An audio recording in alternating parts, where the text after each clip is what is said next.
The Daytona International Motor Speedway, 2.5-mile tri-oval, the temperature in the low 90s, and as the pace car continues to lead the field of 40 NASCAR Grand National stock cars around the racetrack, Jackie, it would seem to me the biggest enemy for a lot of the fellas out there today is going to be the heat and humidity. Terribly hot. In a racing car in these temperatures, miserable. For a driver, he's been sitting in the car already for some time, and he really is hot. Track temperatures can be up to 140, in fact, whereas in the car itself, of course, temperature builds up as the race goes on. In this racetrack, you know, there's a lot of things. In fact, you can see even a speedboat. Just in case one of the cars does get into the lake, there's a diver on board. A great racing facility here and very safe indeed.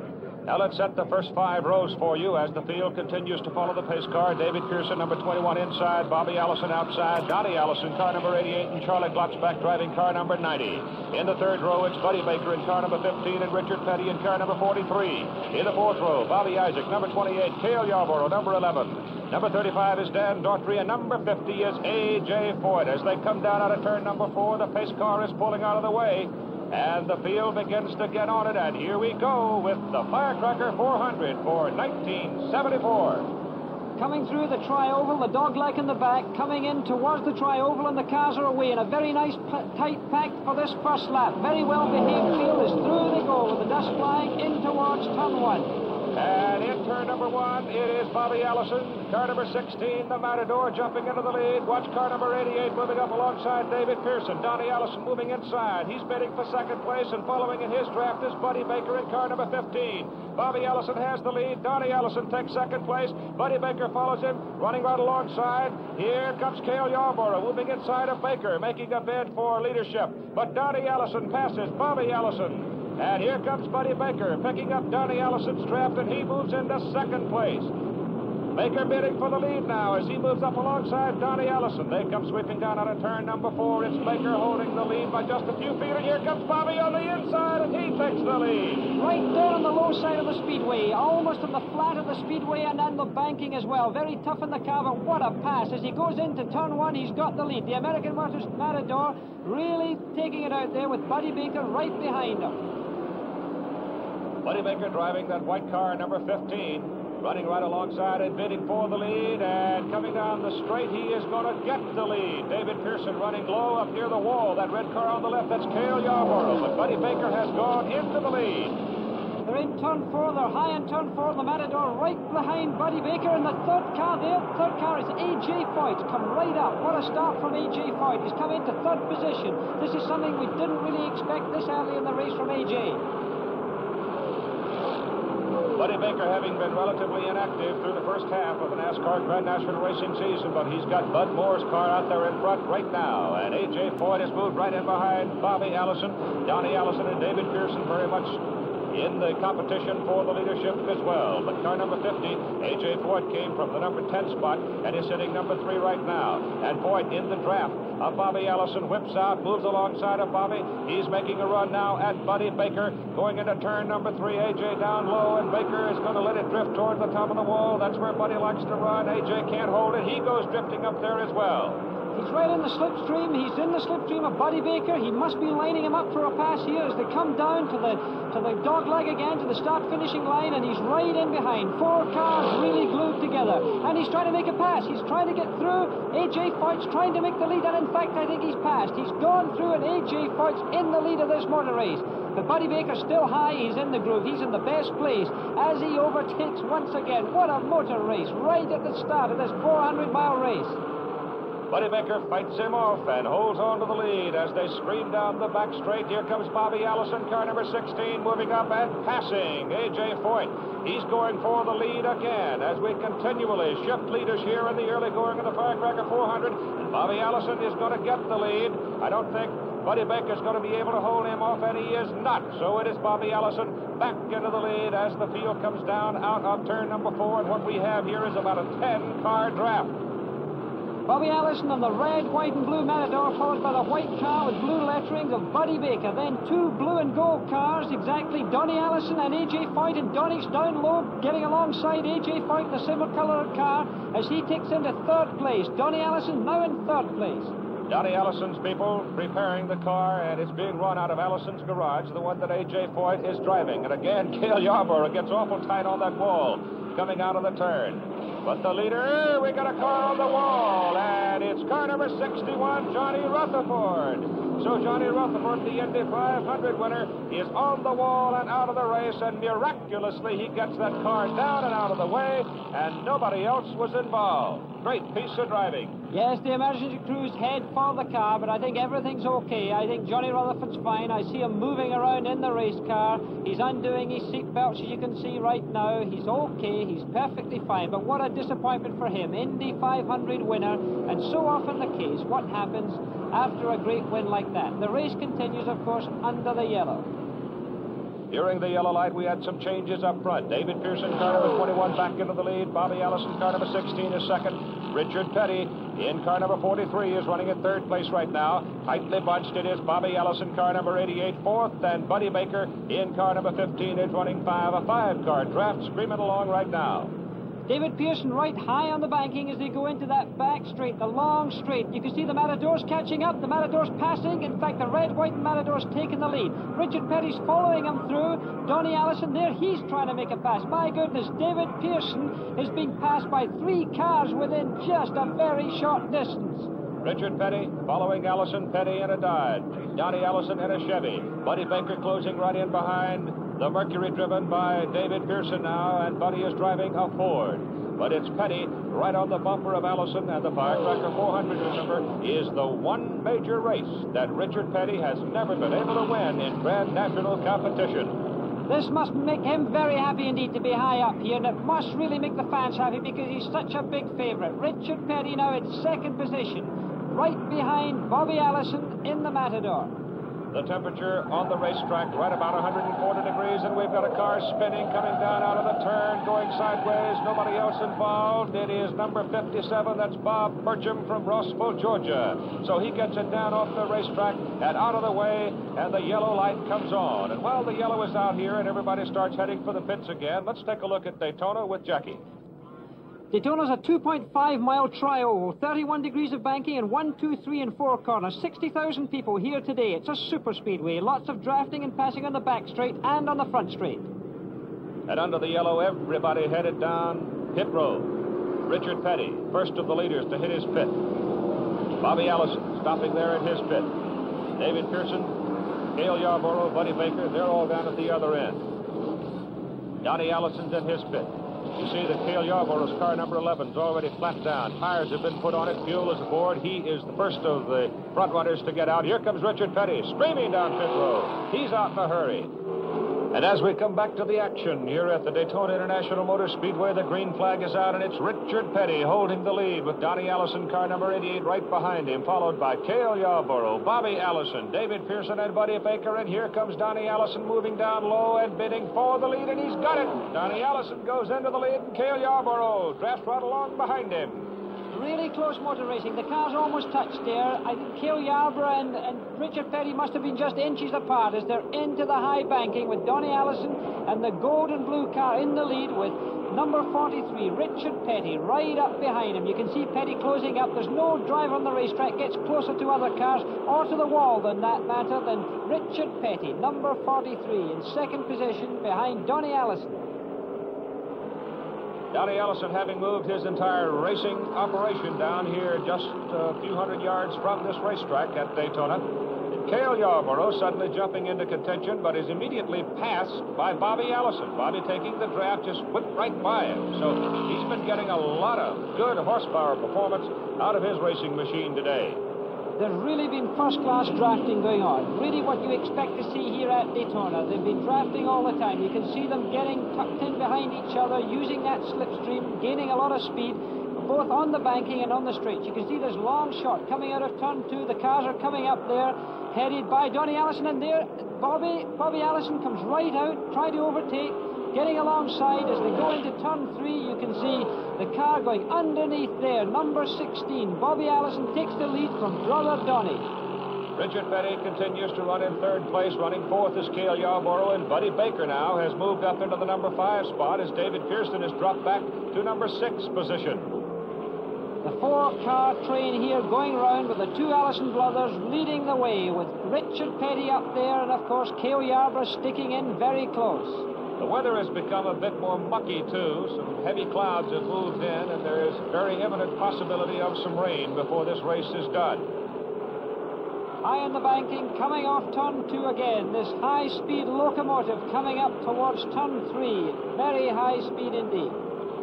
You can see how wide the racetrack is here. You see the move out by Donnie Allison there as he again makes a move for the lead and grabs it as he takes the draft and just slingshots right past his brother Bobby. High-speed drafting all the way around, and there's a spin. There's a car coming down low on the banking. He's going back up the banking, and he's coming straight behind. The car just nearly hits him. Wow, we could have really had a fender bender there. Somebody came way down off the racing surface to avoid David Cisco, car number 05, Cisco from Nashville, Tennessee. And that immediately brings out the yellow, and of course that's going to bring everybody back down pit road for tires and fuel. And I got to say this, bad luck for David Cisco, but good timing, it seems, for most of the leaders. And let's watch David Pearson in car number 21 as he brings the Mercury into the Woods Brothers pit. There's Junior Johnson Chevrolet whipping down as Cale Yarborough brings it to a stop. And Buddy Baker pulls the Ford in right between them. You see, some will take right side tires, some may even take 4 tires. And the hood is up on the leader of the race, Donnie Allison. Donnie Allison, car number 88, leading the race when Cisco had his spin. And when the hood goes up, it's bad news, and here comes Donnie out of the car. A very despondent man, already got his crash helmet off. He's out of the race car. A very slow move, hands and hips. I'm afraid it looks like the end of the day for him. Here at Daytona, the Firecracker 400 with David Pearson, car number 21, holding the lead. The Mercury, car number 43, Richard Petty, the Dodge, right behind him, and they've sort of pulled away from the pack. But that pack is really tight with Bobby Isaac, number 28, Charlie Glotzbach, number 90, Buddy Baker, number 15, Cale Yarborough, the red car, number 11, moving very swiftly along the top of the track up there, and he just moved past A.J. Foyt. As a matter of fact, it looks to me like A.J. Foyt now is beginning to back off the pace some and lose ground to the leaders. But the rest of them look very, very strong. Here goes Charlie Glotzbach in car number 90, the blue car, moving past Bobby Isaac, and here comes Buddy Baker passing them both. So Buddy Baker picks up a draft from the move by Glotzbach and goes whipping by both cars, and Cale Yarborough is moving up to joust again for 3rd place. In the meantime, the 2 leaders are David Pearson and Richard Petty, and they've put quite a gap between themselves and this pack.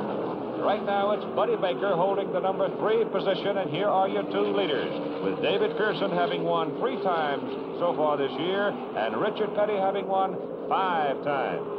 One of the closest races I've ever seen in the NASCAR trail. It's been terrific. The number of lead changes is unbelievable. This long shot you can see, this 1 mile back straightaway, you can see the cars leading up here. It doesn't look very fast, but in fact they're going flat out, as you can see Richard Petty trying to see if he can get past the slipstream before he goes into turn 3.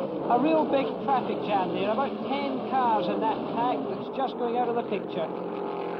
And you can see here the gap that Pearson and Petty have been able to put between them and the rest of the field. 3rd place, it is Buddy Baker, and he has plenty of competition as Charlie Glotzbach, Bobby Isaac, Cale Yarborough all hang in there. Bobby Allison, David Pearson now in the Woods Brothers Mercury, and Richard Petty in the Dodge, running very smoothly, running just about in any groove they want. And here's A.J. Foyt in the Chevrolet, car number 50, down pit road. We indicated earlier that A.J. looked like he was falling off the pace and losing ground to the leaders. And now he's in. They bring out right side rubber for the car. But let's see if there isn't something else wrong with it, because the minute they go to the front of it and start pulling the pins to lift the hood, that's usually very expensive. And here comes Pearson and Petty around, and they will right now put A.J. Foyt a lap down. And as you can see, Pearson and Petty increasing the gap between the 2 front cars and Buddy Baker, who's running in 3rd. Richard Petty, car number 43, who has never won this race, has the lead now, and Buddy Baker in the white Ford is running right behind him, with David Pearson now dropping back into 3rd place, perhaps taking a breather. Buddy Baker using the slingshot, trying to go down low. It looks like Buddy wants to take a run at Richard for the lead right here. He moves up alongside of him. It's now a horsepower match between the Ford and the Dodge, with Baker in the white car down below, and he does get the lead. So Baker, the big guy from Charlotte, North Carolina, goes into 1st place as they come sweeping down onto the back straight, and they're moving it close to 200 miles an hour, and look how close they are. Wow! as Richard Petty just literally almost touching Buddy Baker. That's worth another look. So let's go back and have a look at it as Richard Petty and Buddy Baker scream along the back straight. Jackie? I've got a tremendous admiration for these drivers at this speed, up to 200 miles an hour, and they've got to have total trust in each other. Just look at that, only inches apart. This is where drivers really turn out to be men. Wonderful driving. And if those cars, as we come back to the action and look at them coming past the grandstand, if they were to touch going at that speed, goodness knows what might happen.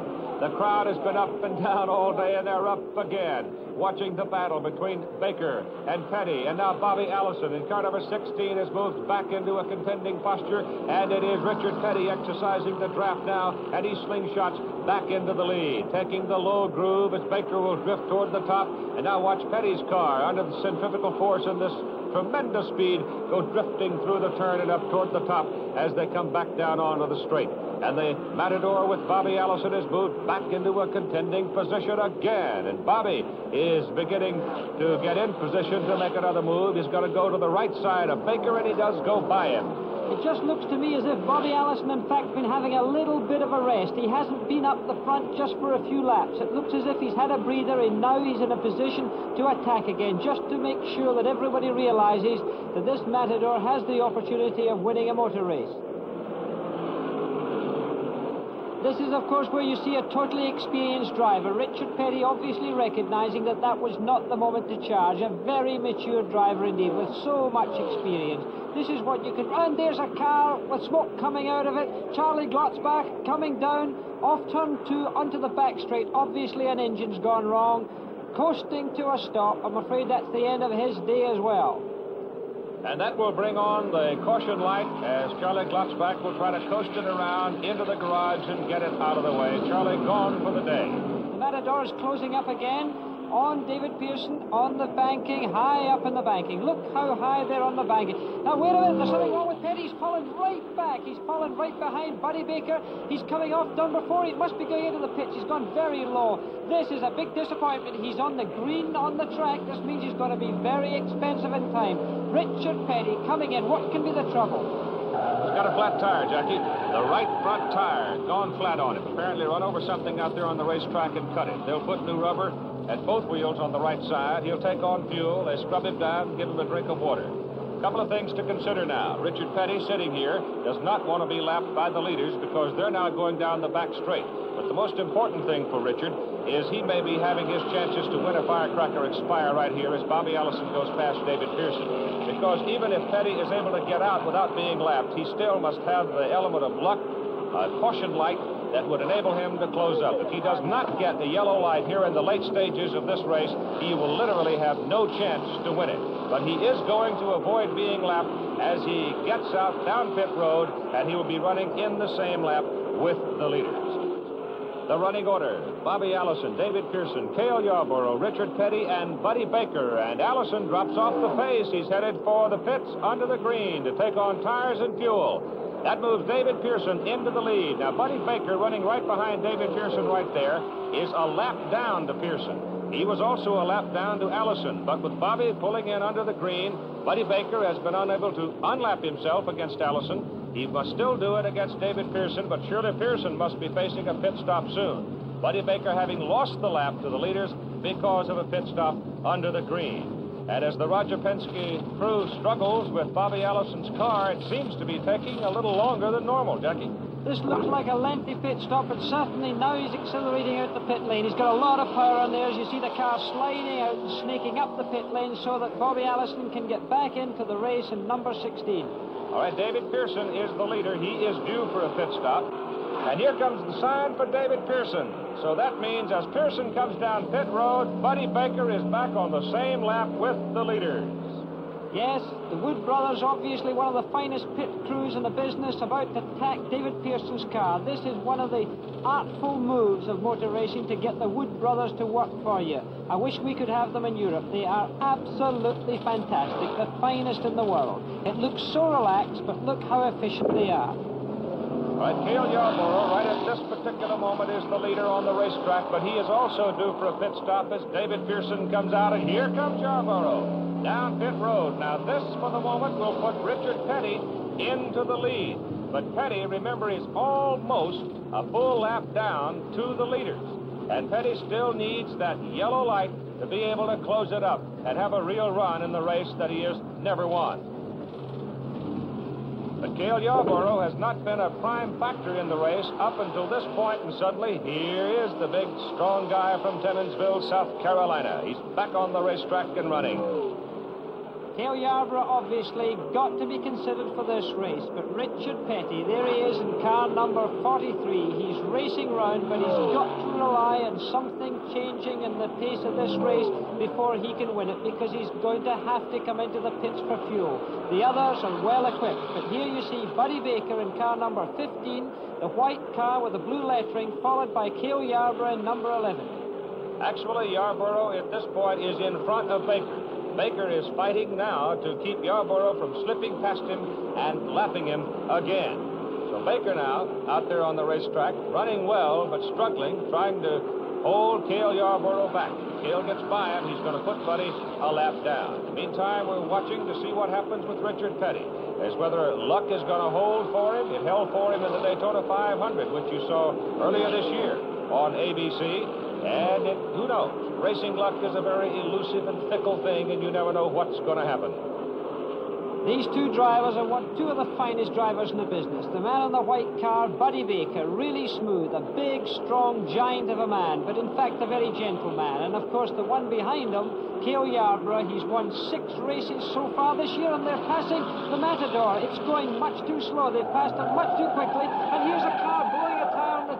My goodness, he's off the racetrack. It's the Simon I Special. It's Richard Brooks. He's controlled the car. He's got it under control. What a bit of luck. And there's the caution flag. There's the yellow light that Richard Petty and his people had been looking for.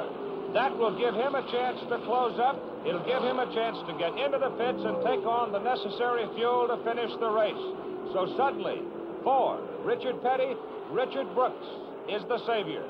Bad luck, disappointment for Richard, but a great break for Richard Petty, and here he comes down pit road. David Pearson is also coming back along pit road. Buddy Baker is ducking in. All the leaders will come down. So here is the crucial moment in the automobile race for David Pearson, for Cale Yarborough, for Buddy Baker, and for Richard Petty.